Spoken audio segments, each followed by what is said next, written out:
My brother told everyone I abandoned our father so I could cash in after he died. Then at Dad's memorial lunch, he stood up with a stack of papers and said I had been removed from the will for being selfish, cruel, and money hungry. What he didn't know was that every visit I made, every bill I paid, and every message he deleted had been quietly documented by the woman he forgot existed, Dad's night nurse. My name is Natalie. I'm 35, I live in Michigan, and until 6 months ago, I thought the worst thing my family could do was misunderstand me. I was wrong. My dad, Robert, owned a small appliance repair shop for almost 30 years.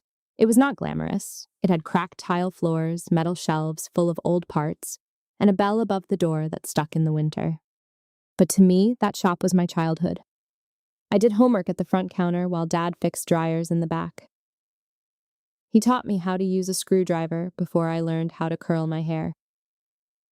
Every Saturday, he'd let me pick the radio station until customers came in, and then he'd pretend classic rock was the only professional choice. My older brother, Derek, hated that place. I was the steady one. I became a bookkeeper, not because it was exciting, but because I liked numbers that told the truth. For years, I helped Dad organize invoices, file taxes, update insurance, and pay vendors when his arthritis got bad. I did it after work. I did it on weekends. I did it without a title and without a paycheck because he was my dad. Derek called it hovering. You know, he told me once, not every family favor needs to become your entire identity. Dad was already sick then, though none of us knew how bad it would get. He had kidney disease, then heart complications, then infections that turned ordinary weeks into hospital calendars. Derek visited when people could see him.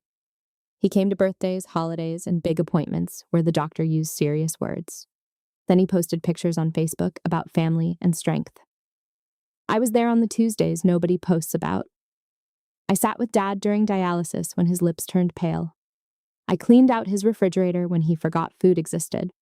I argued with the pharmacy over refill mistakes. Still, somehow, the family story became that Derek was the responsible son and I was the difficult daughter. My Aunt Cheryl said I was too intense. My cousin Megan said I acted like a martyr. Derek said I made Dad feel weak. See, he'd say. She doesn't help because she loves you. She helps because she needs control. By the time Dad was placed on home hospice, everyone was exhausted. He had a daytime aide named Carmen and a night nurse named Elaine. Elaine was quiet, silver-haired, and impossible to impress. She kept a spiral notebook on the counter with medication times, meals, symptoms, visitors, and phone calls because, as she put it, families remember grief differently. I thought she meant that kindly. I didn't know she was warning me. 3 weeks before Dad died, Derek called a family meeting at the shop. Derek spread papers across the counter and announced he had a buyer for the building. The shop is bleeding money, he said. Dad doesn't need the stress, and honestly, Natalie can't keep propping up a fantasy. I stared at him. The shop is current on every bill. Because you keep interfering with the books. I keep the books. He smiled like he had been waiting for that. Exactly. He needed my signature because I was listed as secondary manager on several business accounts, and Dad had authorized me to handle routine financial matters. I said no. Derek's face changed. You would really trap Dad in a failing business because you're sentimental? It's not failing, Aunt Cheryl sighed. Natalie, your father needs peace. He needs people not selling his business while he's still alive. Allison, Derek's wife, folded her hands. Derek is only trying to simplify the estate. State, that word landed cold in my stomach. Dad was still alive, breathing in a hospital bed in his living room, and they were already dividing him into tasks. I walked out without signing. After that, access to Dad became harder. Derek told me Dad was sleeping when I called. He said visits upset him. He changed the schedule with the hospice agency and forgot to tell me. When I texted Dad, the replies got shorter. Don't come tonight. Tired. Derek has it handled.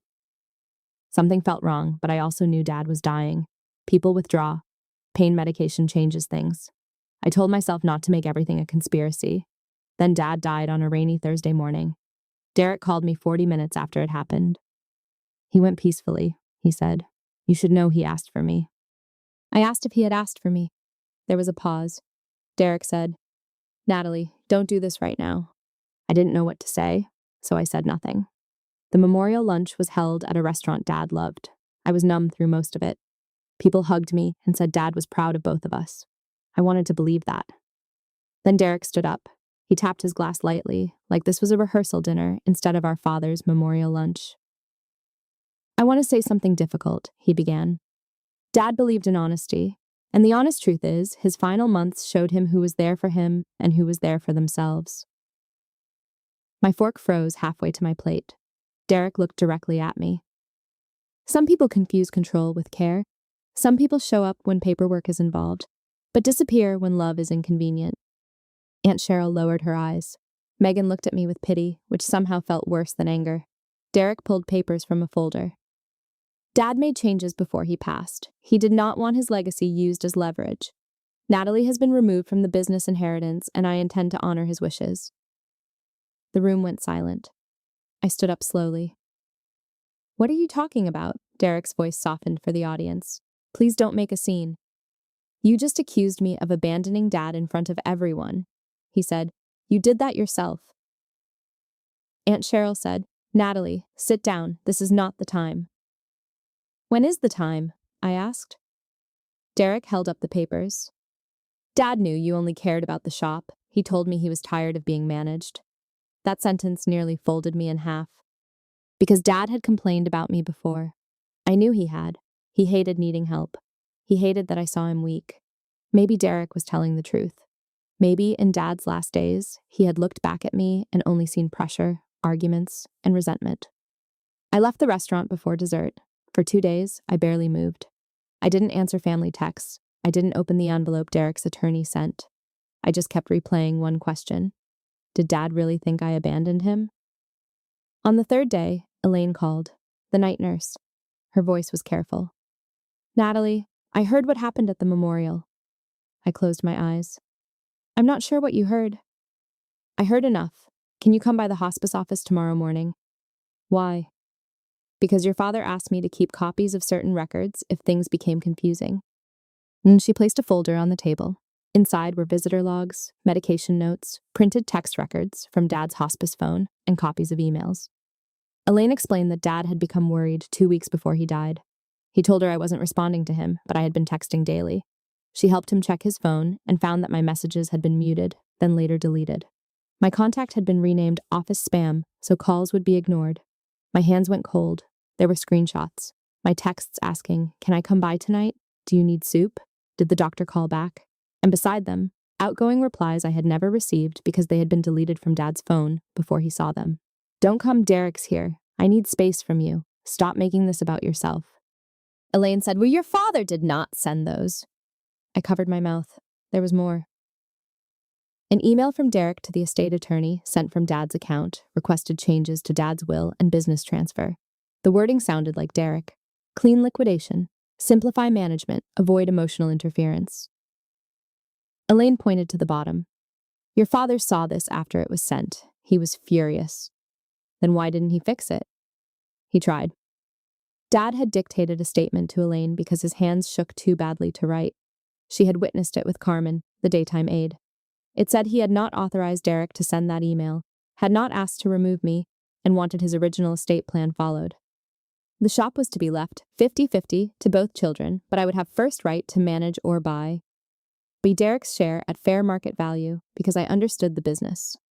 It was a correction, signed, dated, witnessed, and sent to Dad's actual attorney before he died. The attorney Derek had quoted at the memorial was not Dad's longtime attorney, it was Derek's. That was the moment this stopped being just an inheritance story and became a family betrayal I could no longer explain away. Dad's real attorney, Ms. Patel, called me that afternoon. She had been out of state for a medical emergency and had only returned to a mess of conflicting documents. She asked me to bring everything Elaine gave me, including the hospice logs. The meeting happened the following Monday. This was the real will reading, not Derek's restaurant performance. Derek arrived looking irritated.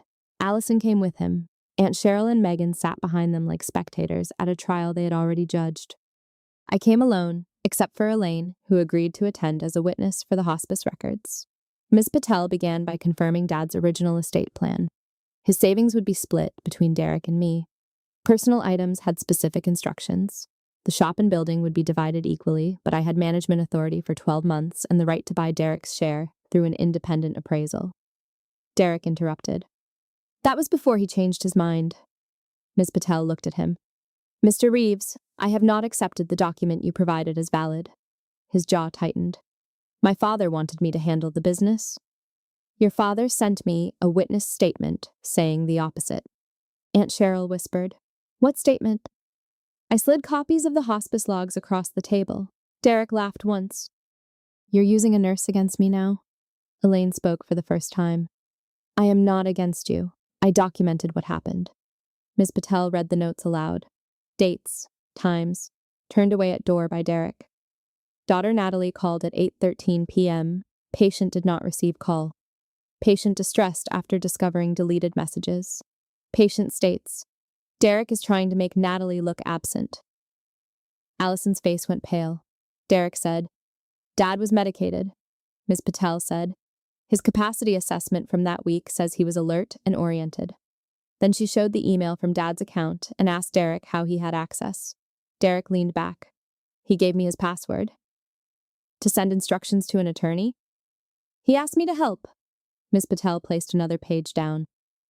The IP address attached to the email matches your office. The timestamp places it during a hospice visit when your father was asleep, according to nursing notes. No one spoke. I expected to feel triumphant. I didn't. I felt sick. Derek looked at me, and for once there was no polished speech ready. You were going to sell the shop, I said.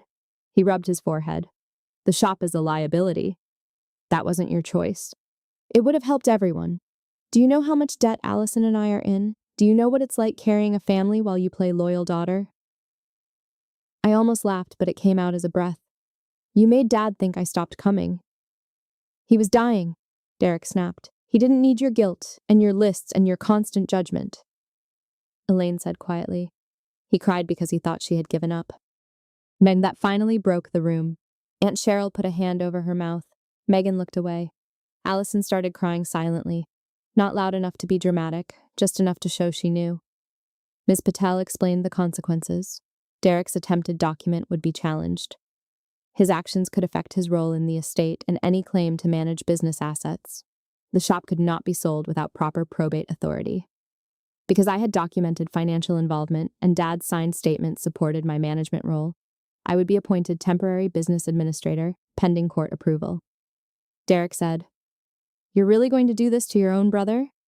I said, You did it to Dad first. That was my revenge. Not yelling, not ruining him, just refusing to protect him from the paper trail he created.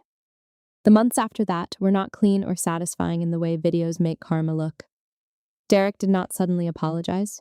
He sent me long emails about betrayal, about how I had embarrassed him, about how Dad would have wanted us united. Aunt Cheryl called and said, Maybe he handled it badly, but grief makes people desperate.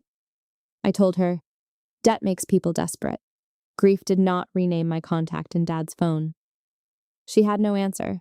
The court process was stressful. The business was messier than I expected. Derek had already spoken to the buyer, and I found emails showing he had planned a quick sale before Dad died. The offer was low because the buyer knew Derek needed cash fast. Ms. Patel helped me get an independent appraisal. That was the second twist.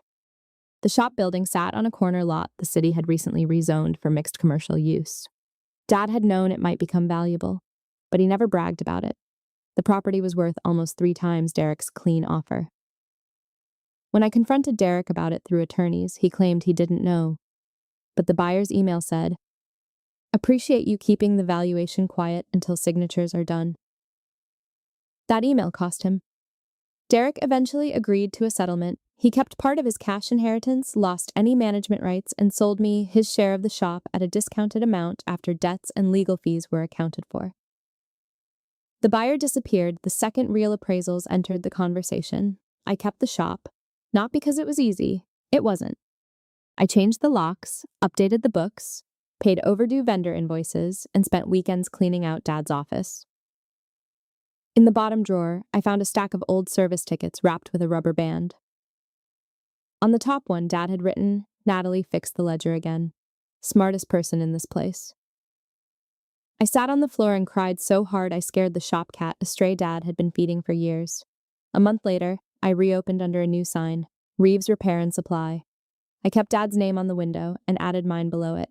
My mom had died years earlier, so there was no parent left to mediate, no one to tell us to make peace. Maybe that made the break cleaner. Derek and I do not speak now. Allison sent one apology text that said she didn't know how far it went. But I didn't answer it because I didn't know how to respond without lying. Aunt Cheryl asked if we could have Thanksgiving at the shop to heal. I told her healing would not happen in the place where everyone tried to erase me.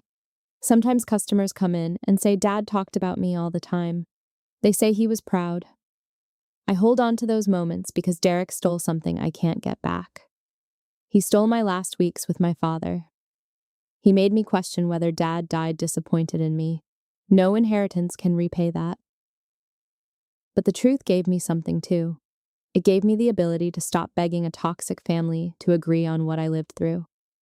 It gave me proof that care counts, even when nobody claps for it. This was a stolen inheritance story, a will reading, a revenge story, and a family drama all tangled together. But the part that stays with me is not the money or the building or even Derek's karma. It is the fact that Dad knew. At the end, when everything was messy and painful, he still tried to correct the lie. So I want to ask you honestly, if your sibling blocked your final weeks with a dying parent, then tried to use that lie to take the inheritance, would you ever forgive them? Or would you let the legal consequences stand and protect the life your parent actually wanted you to have? Comment what you would do, because I still wonder if walking away from Derek was too harsh, or if it was the first honest thing I ever did for myself. And if you want more inheritance stories and revenge stories where the truth finally comes out, like, subscribe and tell me whose side you're on.